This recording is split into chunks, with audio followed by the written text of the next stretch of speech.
Hello friends, welcome to your YouTube channel Nollywood zone. मैं हूं आपका दोस्त अनिकेत जैन और हम कंटिन्यू करेंगे हमारे इस वीडियो सीरीज़ को।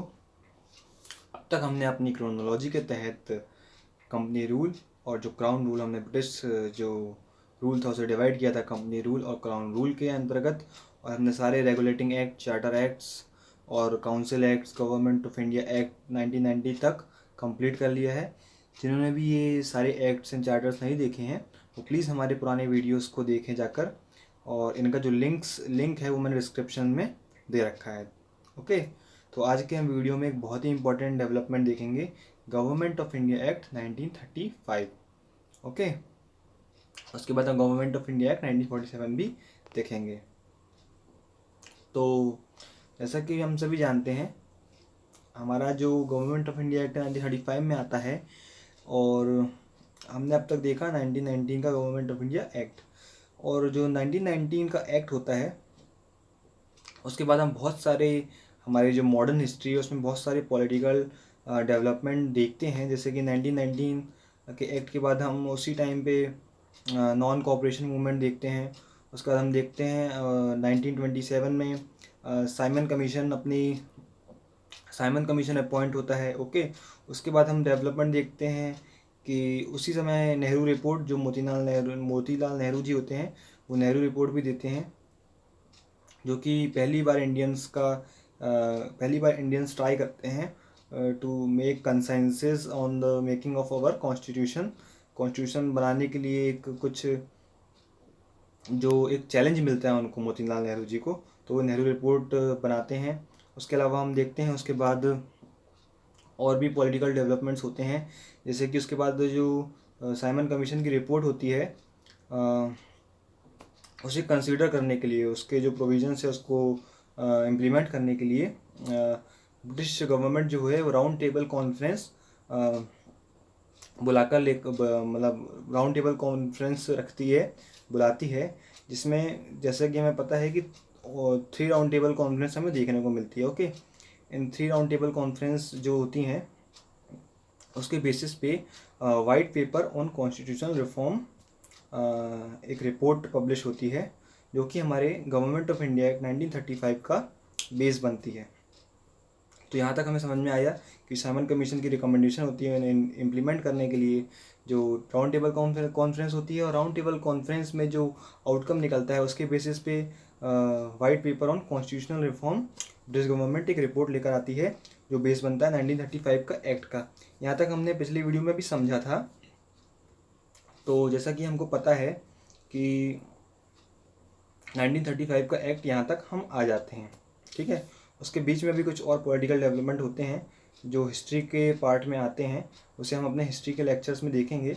अभी हम 1935 के एक्ट के कुछ इंपॉर्टेंट फीचर्स देखेंगे और उसे और डिटेल में समझने की कोशिश करेंगे। ओके, जो गवर्नमेंट ऑफ इंडिया एक्ट 1935 होता है, okay, it is considered as a second milestone towards a completely responsible government of India.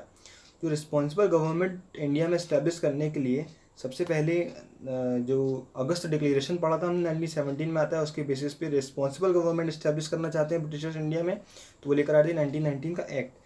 तो इसे हम सेकंड माइलस्टोन कह रहे हैं। ओके, इसे आप अपने आंसर के इंट्रो में भी यूज़ कर सकते हैं, बहुत अच्छी लाइन है ना, पढ़ने में भी अच्छी लगती है। Second milestone towards a completely responsible government in India, है ना। एक बहुत ही लेंथी और डिटेल्ड डॉक्यूमेंट था, बहुत ही बड़ा था। जैसा कि हम अपने आगे के वीडियोस में देखेंगे, आगे के जो टॉपिक्स हैं उनमें देखेंगे कि जो 1935 का एक्ट है उसका हमारे कॉन्स्टिट्यूशन में बहुत ही गहरा प्रभाव है। क्यों? क्योंकि हमारे कॉन्स्टिट्यूशन का एक मेजर पार्ट डायरेक्टली 1935 के एक्ट से उठा लिया गया है ना, मतलब हुबहू उसके जो प्रोविजंस है उसमें रख लिए गए हैं। ओके, तो ये बहुत इंपॉर्टेंस रखता है हमारे लिए। ओके, और इम्पॉर्टेंट टॉपिक भी है, एग्जाम्स में इससे रिलेटेड क्वेश्चंस भी आते हैं। ये लेंथी और डिटेल डॉक्यूमेंट था। ओके, उसके अलावा इसके कुछ इंपॉर्टेंट फीचर्स थे जो हम अब देखेंगे। ओके, उसके अलावा एक पॉइंट और है, all India federation, however the federation never came into begin.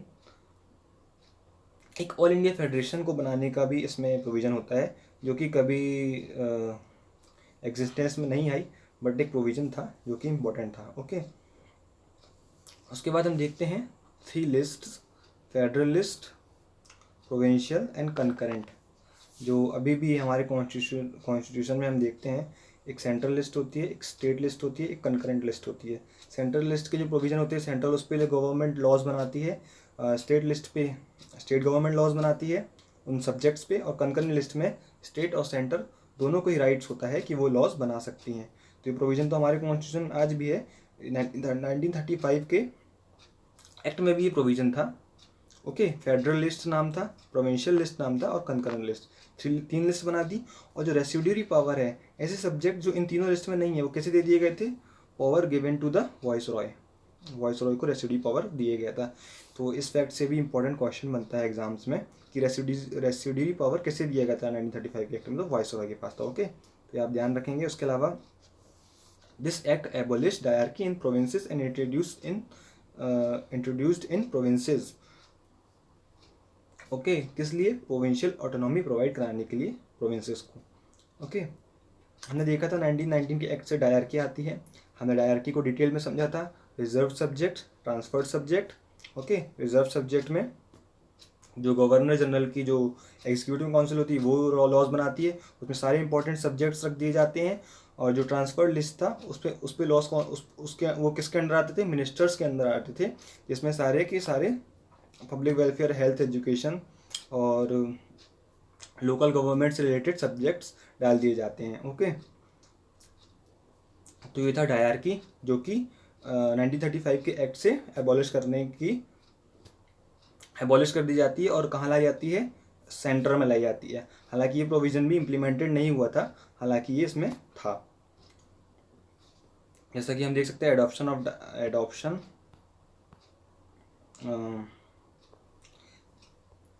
of diarchy at the center, however this provision of the act did not came into operation at all, है ना, आया ही नहीं। उसके बाद हम देखते हैं introduce bicameralism in 6 out of 11 provinces. हमने 1919 के एक्ट में देखा था बाइकैमरलिज्म लेकर आते हैं ब्रिटिशर्स। ओके, उसके अलावा हम देखते हैं 6 आउट ऑफ 11 प्रोविंसेस में भी, सारी प्रोविंसेस में नहीं, 6 प्रोविंसेस में। हमारे आज भी इंडिया में ऐसा ही है कि जो कुछ स्टेट्स ने 2 हाउसेस को एक्सेप्ट किया है ना, और कुछ स्टेट्स ने इसे एक्सेप्ट नहीं किया है। जैसे कि हमने देखा है जम्मू कश्मीर में, महाराष्ट्र में, है ना।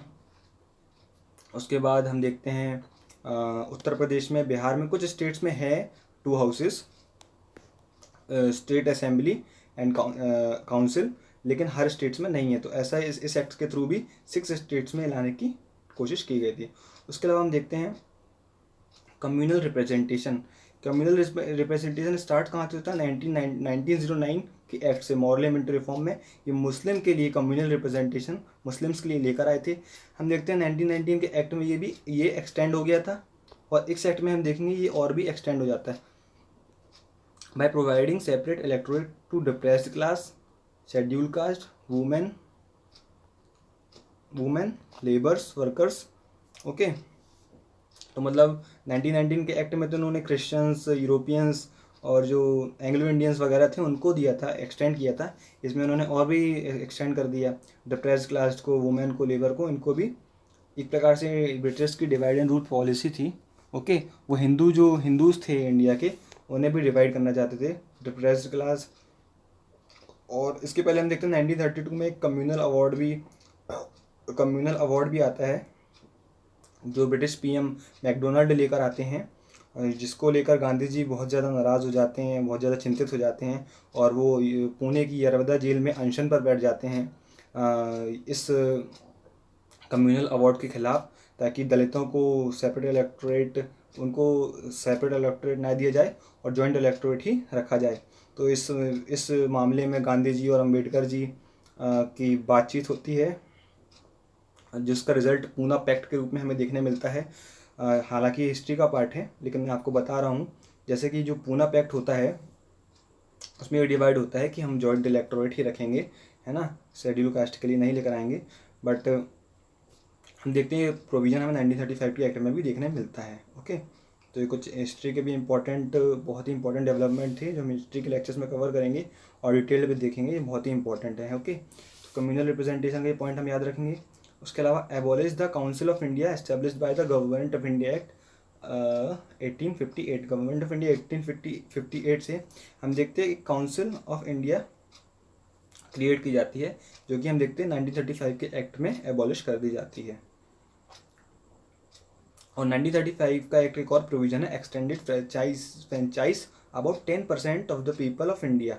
मतलब अभी तक हम देखते हैं कि सिर्फ 10% पीपल को ही ये फ्रेंचाइज एक्सटेंड की गई है।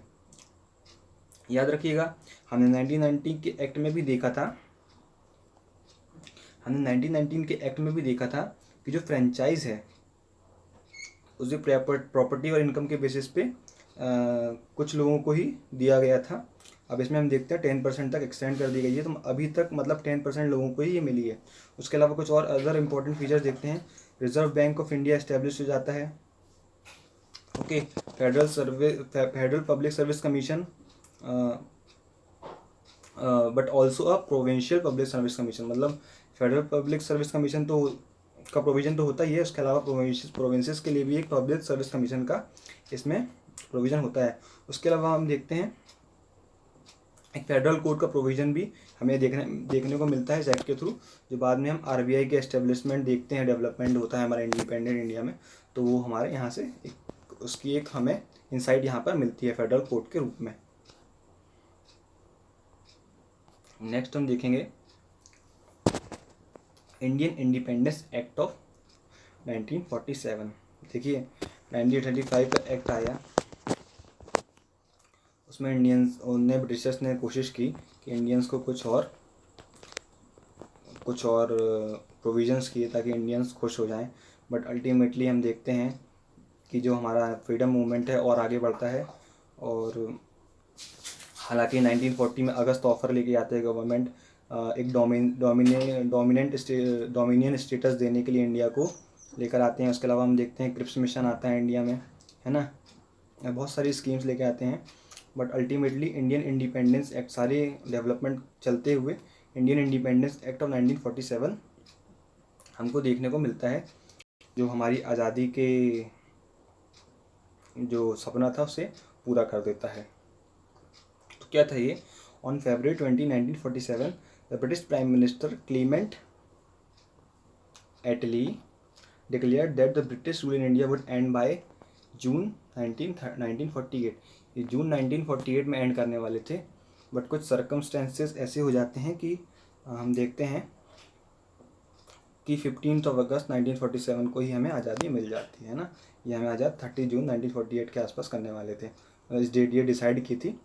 ओके, उसके अलावा हम क्या देखते हैं, ये तो ब्रिटिश प्राइम मिनिस्टर जो थे उन्होंने बोल दिया कि हम इंडिया को आज़ाद कर देंगे, लेकिन इसका रिएक्शन जो मुस्लिम लीग होती है वो कैसे देती है? Demanding partition of the country.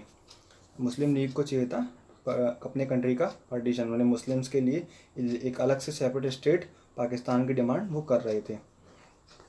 तो 3 जून 1947 इस डेट को Lord Mountbatten the viceroy of India put forth the partition plan which is known as the Mountbatten plan. तो हम देखते हैं कि जो डिमांड थी मुस्लिम लीग की सेपरेट स्टेट फॉर मुस्लिम, तो वो एक सेपरेशन का प्लान लेके आते हैं जिसे माउंटबेटन प्लान भी कहते हैं। इस प्लान को मुस्लिम लीग और कांग्रेस दोनों एक्सेप्ट करते हैं। ओके, तो इस प्लान को इमीडिएट इफेक्ट देने के लिए कौन सा एक्ट लाया जाता है? Indian independence act of 1947। तो इसकी एक छोटी सी ये ब्रीफ हिस्ट्री हो गई किस एक्ट की? 1947 के एक्ट की, कि जो ब्रिटिश प्राइम मिनिस्टर थे वो डिक्लेरेशन देते हैं, बोलते हैं कि हम इंडिया को आज़ाद कर देंगे, जिसका रिजल्ट होता है जो मुस्लिम लीग एजिटेशन करती है। फिर हम देखते हैं सेपरेशन के लिए एक माउंटबेटन जो लेकर आते हैं, उसका रिजल्ट देखते हैं हम इंडियन इंडिपेंडेंस एक्ट ऑफ 1947, जिसके थ्रू हमें आज़ादी मिल जाती है। तो 1947 का जो एक्ट था उसके कुछ इंपॉर्टेंट फीचर हैं जो हमें जानना बहुत ज़रूरी हैं, तो हम देखेंगे। सबसे पहला तो हम सभी जानते हैं it ended the British rule in India. Okay, इसके अलावा creation of two independent dominions of India and Pakistan, 2 state independent dominion बना दिए गए।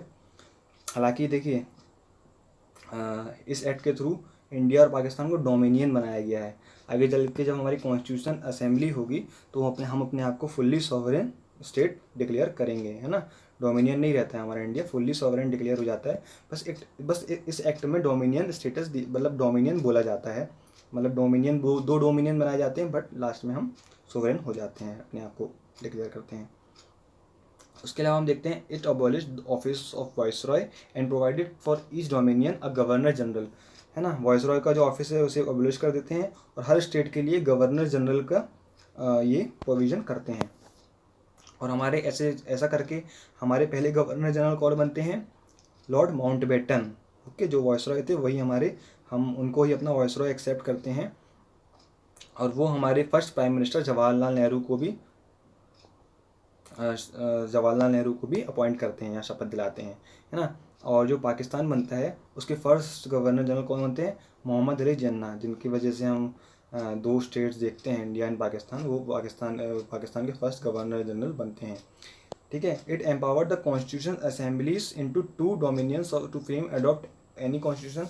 हमें राइट दिया जाता है कि हम इंडिया किसी भी दूसरे देश के किसी भी कॉन्स्टिट्यूशन को अडॉप्ट कर सकते हैं, अपने हिसाब से कॉन्स्टिट्यूशन को फ्रेम कर सकते हैं, हमें इसमें राइट दिया जाता है ना, इस एक्ट के थ्रू हमें दिया जाता है।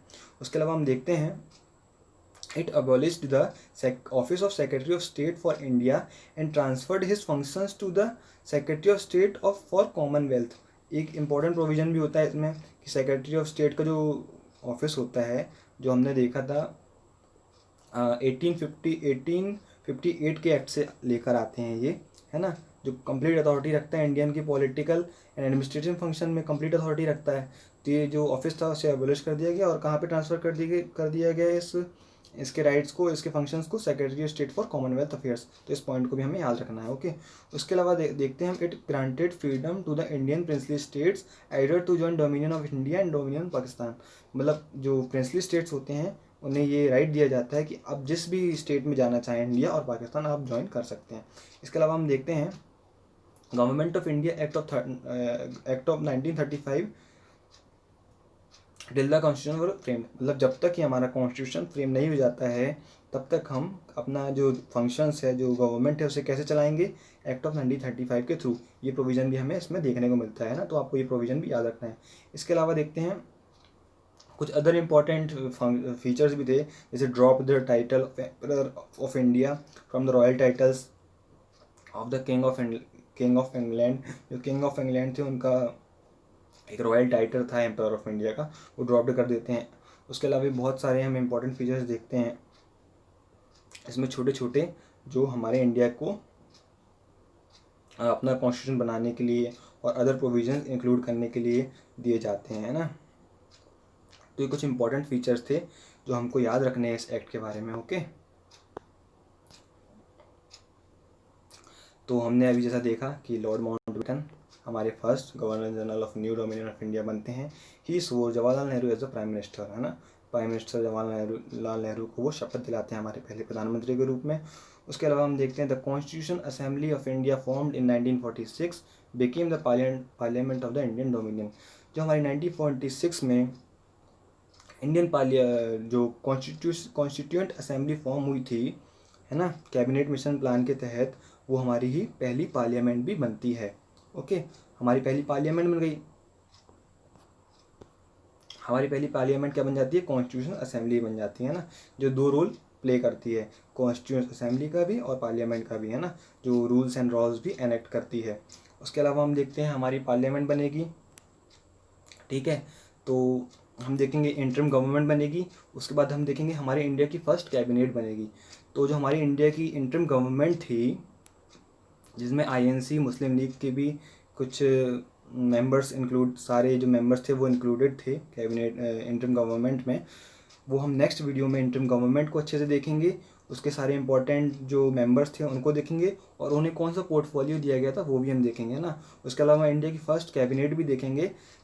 ओके, जब हमारी ये कैबिनेट और जो इंटरिम गवर्नमेंट हो जाएगी तो फिर उसके बाद हम देखेंगे कि हमारी कॉन्स्टिट्यूशन असेंबली ने कैसे हमारा कॉन्स्टिट्यूशन फ्रेम किया। ओके, तो नेक्स्ट वीडियोस में हम ये सारी चीज़ें डिस्कस करेंगे और समझेंगे। ओके, तो तब तक के लिए जिन्होंने भी हमारी पुरानी वीडियोस नहीं देखी है प्लीज़ उसे चेकआउट कीजिए, है ना, समझिए सारे एक्ट के प्रोविजंस को।